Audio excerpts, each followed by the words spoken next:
54 বছর পরে এখনো যারা পাকিস্তানের স্বপ্ন দেখে, এখনো যারা পূর্ব পাকিস্তানের স্বপ্ন দেখে, তারা ভুলে যান বাঙালির সন্তান মরে যায় নাই, জাগ্রত আছে তাদেরকে প্রতিহত করার জন্য। আমরা যেমন অস্ত্র ধরেছিলাম, সেই প্রথমের অস্ত্র ধরবে।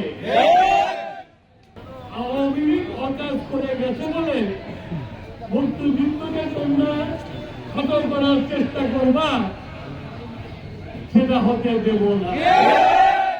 মুক্তিযুদ্ধ আওয়ামী লীগের বাবার সম্পত্তি ছিল না, মুক্তিযুদ্ধ ছিল জনগণের, মুক্তিযুদ্ধ ছিল জনতার যুদ্ধ, মুক্তিযুদ্ধ জনযুদ্ধ।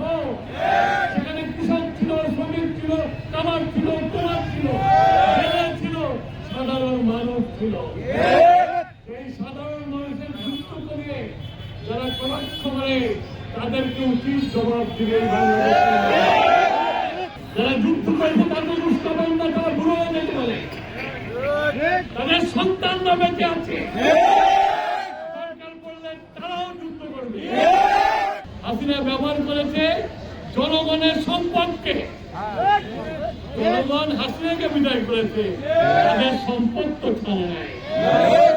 এটা হল জনগণের স্বাধীনতার যুদ্ধ, জনগণের স্বাধীনতা, বাংলাদেশের স্বাধীনতা। সুতরাং এখানে কোন রকমের কম্প্রোমাইজ চলবে না। আর আমার তোমরা প্রস্তুত হও, সামনে নির্বাচন আছে।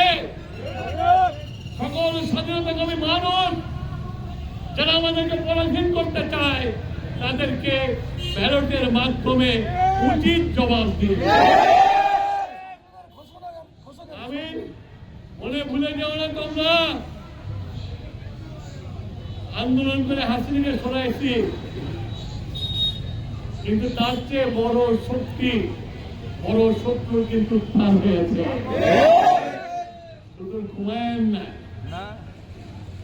হাসিনা গেছে ঘুম পারি তাহলে কিন্তু হবে না, জেগে থাকতে হবে, পাহারা দিতে হবে, তাহলে এই স্বাধীনতা রক্ষা হবে, তাহলে এই স্বাধীনতা হারিয়ে যাবে। আজকে আমাদের একমাত্র প্রতিজ্ঞা হবে, স্বাধীনতা পেয়েছি, স্বাধীনতা রাখবো, স্বাধীনতা